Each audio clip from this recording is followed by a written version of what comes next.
Hey, what is up guys? It is Silversun here and today I'm going to be giving you guys a review on the new Gravity Falls episode, Dipper and Mabel versus the Future. Now, before I get into this episode, I just wanted to say that before this episode was coming out, from what I saw, everyone was saying, hey, this is going to be the last episode, oh my gosh, the end of summer is coming, it's all going to end from here, and all that stuff, and everyone was saying that. Even in the episode they were saying stuff like that, but I wasn't believing it. I was saying, no, this can't be the end. I had a feeling that something big was going to happen, and something big did happen, but we'll get to that later. So basically, this episode starts off with Dipper and Mabel waking up and everything, and they're pretty much just excited, saying, "Oh, our birthday's coming up. We're turning 13, stuff like that. We're finally gonna be teenagers. We're gonna go to high school and all that stuff." And then pretty much Stanley and Sue's coming, all excited, saying, "The future's coming and all that stuff. We can't wait and everything." And then basically they're just trying to get ready for the party and stuff like that until Stanford calls Dipper and tells him that the the rift is cracking and he needs his help, and pretty much they're just gonna go on a mission and stuff like that. So basically what happens, Dipper and Ford, they go to outside of Gravity Falls. Basically they're near the bridge, and basically they're just looking at the shape because they're not naturally occurring and stuff like that. So pretty much he's just saying, does it look familiar to you and all that stuff. And then so he pretty much just shows like an alien spaceship, and this was something that kind of threw me off because before, from what I've heard, Alex said that he wasn't gonna do, aliens and stuff like that in the show, but I guess, things just happen.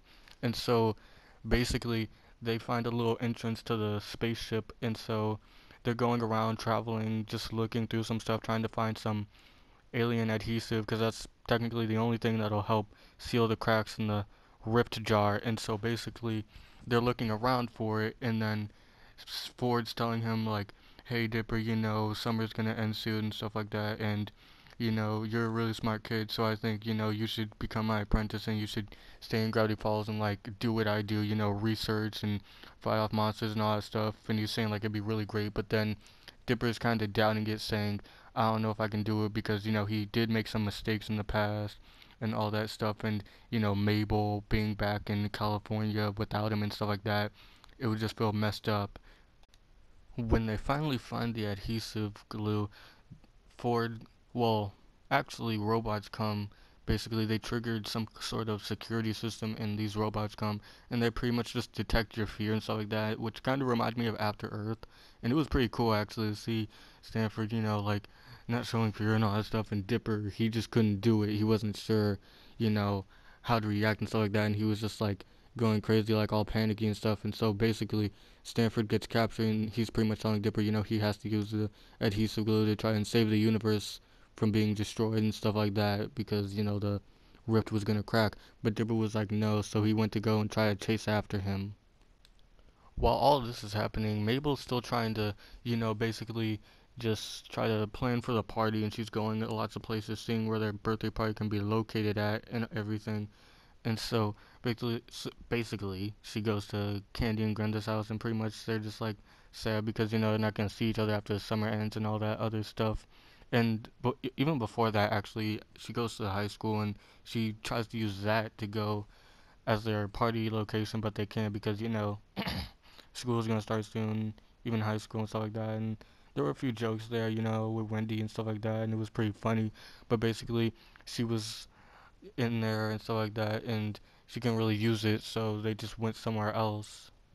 There were a few good scenes with Mabel, I'm not gonna lie. I mean, like, I know most of us would probably differ to Dipper's side of the story and stuff like that, because, that's where all the action is and all the craziness stuff is.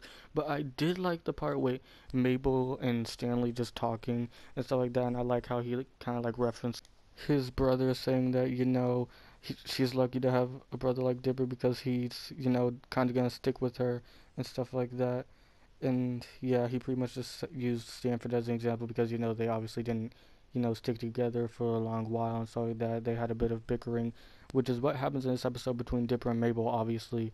But going back to Dipper, actually, Stanford's still captured by the aliens, and they're about to blast, like they're about to go somewhere. I'm not sure, but they were basically about to go, and Dipper chases after them with this magnet gun that Ford gave him when they went into the alien spaceship. So pretty much he tries to use it to latch onto the spaceship, the escape pod looking spaceship, to try to rescue Ford. And they pretty much just have a flight, like they fly around the city and stuff like that, crashing into a couple of things.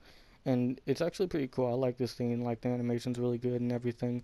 And so basically they crash, and then when they crash, Stanford's just telling Dipper, like, he did do good and stuff like that. He didn't show fear, with the robots coming in and stuff like that.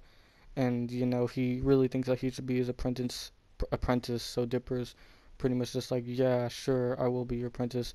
And pretty much Mabel overhears this because they had walkie-talkies in their book bag and stuff. So basically that happens, and Mabel's just like really, really sad.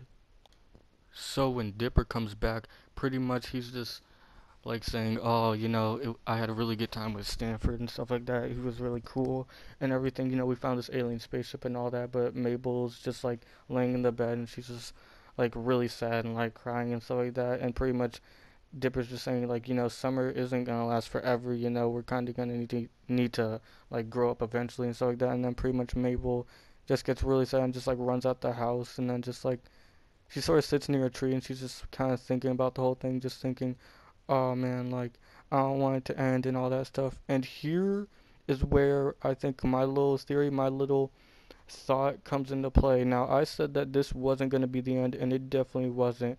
Out of all the people that Bill could possess, and well, my theory wasn't right. Let's just say that it really wasn't right. I had my thoughts. I was thinking, this person was going to be possessed, this person was going to be possessed. But in the end, it was Blandon who got possessed. And that really threw me off at first because I was like, what? Like, why is Blandon here? But then I immediately realized, oh snap, Bill must have possessed him and stuff like that. And that's exactly what happened. He pretty much used Blendon to try to trick Mabel into giving her the rift. And here's where I thought my other theory that I said like, hey, this is going to be the end. The apocalypse is probably going to happen, and this is going to be the start of the apocalypse. And what did I say? Well, I didn't say it, but I was pretty much thinking it, and it did come true. And I just had to say like this was crazy. Like the fact that Blendon, out of all people, got possessed was pretty cool and stuff like that. I remember Valskibun Valskibun? I'm not sure how you pronounce it, but him, Valskibun94, he actually theorized about that, and he said, Blendon might get possessed and stuff like that because he doesn't really have any pupils and all that stuff. And when I saw this, I was like, oh, his theory was right too, and all that stuff. But yeah, in the end of this episode, pretty much the end of the world happened, basically, or was about to start, and it was just craziness. But anyways, tell me your guys' thoughts and theories on this episode. What were you thinking while you were watching the episode, or before the episode, or after the episode? Right now, I'm thinking that stuff is going to happen. It's going to be crazy. I had a feeling that this wasn't going to be the end. I know I keep saying that, but it's true. And I knew that there was going to be something to happen because they have a couple more episodes left, at least by the end of the season. I was thinking that if they're going to have the apocalypse, if they're going to, make the apocalypse, it's gonna have to be like not just one episode. I didn't think it was gonna all that be able to fit in one episode, and I felt like this was gonna be the perfect moment.